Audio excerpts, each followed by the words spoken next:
13-year-old Mark Williams died after he allegedly fell off a canter and was crushed yesterday at Onderneming, Essequibo Coast. According to reports, Williams was in the tray of a canter which was being driven by his employer, a businessman. The teen who was standing in the tray of the canter allegedly fell out while the canter was being reversed by the businessman, and he was crushed. He was picked up and taken to the Suddy Public Hospital where he died. Investigations are ongoing.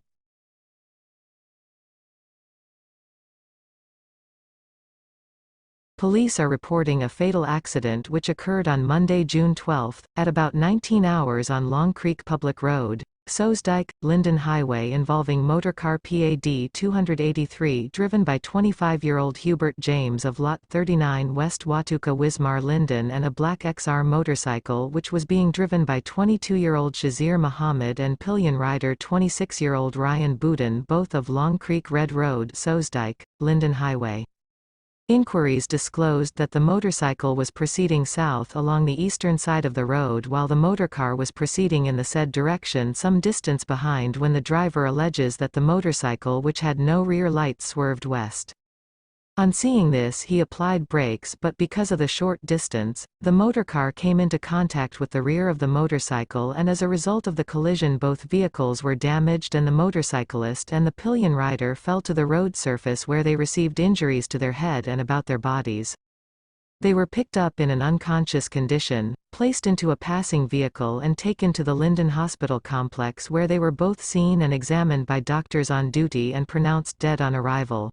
The bodies of the deceased were then escorted to the Memorial Funeral Home for storage awaiting a post-mortem examination. The driver of the motorcar was breathalyzed, but no trace of alcohol was found in his breath. He remains in custody assisting with the investigation as further inquiries are in progress.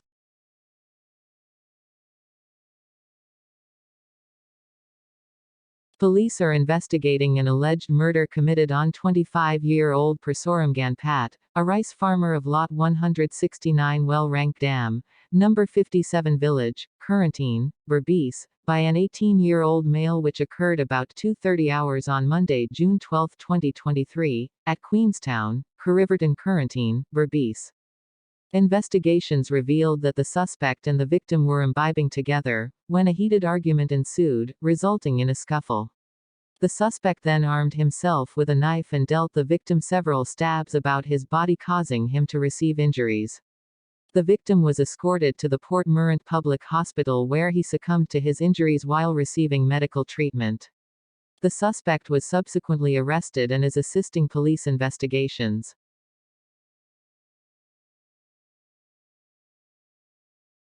Police are investigating the alleged murder committed on 62-year-old Dharamdio Singh, a pensioner of the New Amsterdam Dharmshala, which occurred on Sunday, at about 2100 hours at the New Amsterdam Dharmshala, Fort Kanji, New Amsterdam Berbice, allegedly by a septuagenarian.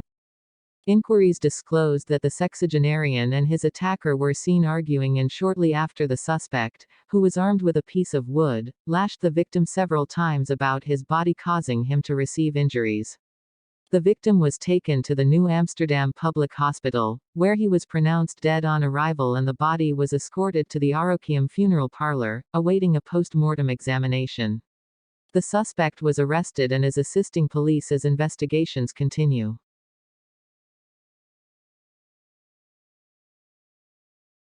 The Ethnic Relations Commission, having observed the voting process in 5 administrative regions at over 250 polling places for local government elections, found it to be free, fair, transparent and conducted in an atmosphere of peace.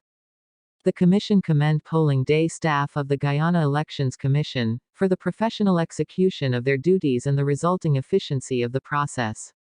As the country awaits the final results, the Commission, guided by history, remains mindful that these circumstances can heighten anxieties and hopes the results will be announced within the shortest possible time, and be respected.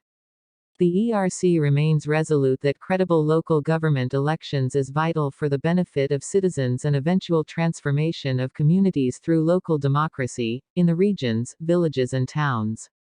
All stakeholders are therefore urged to work assiduously to ensure that communities are developed in the interest of the inhabitants. Meanwhile, GECOM Commissioner Mr. Says Gunraj, when invited to comment on how the voting process was, he said, The process of polling, which lasted from 6 a.m. to 6 p.m. yesterday, was quite uneventful. The precursor to the opening of polls, that is to say the preparation, etc., before 6 a.m., was also similarly uneventful, as was the close of polls. There was no major incident that was recorded or reported during the course of the day that was so insurmountable that it was unable to be fixed immediately. As a consequence, the process went on smoothly up to and including the closing of polls. After that, the counting of the ballots at the place of polls, for the most part, as well, went on without hiccups.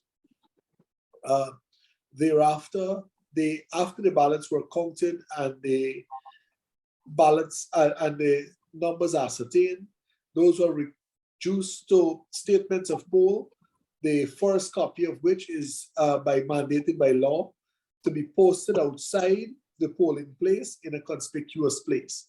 The statement of poll represents the official results from a particular polling station. Thereafter, the statements of poll were, it is required also by law to be submitted to the returning officer for the respective LAA, among other places. Why I say among other places? Copies are required to be sent to the chief election officer. Copies are required to be sent to the chairman and commissioners as well, as a collective, that is.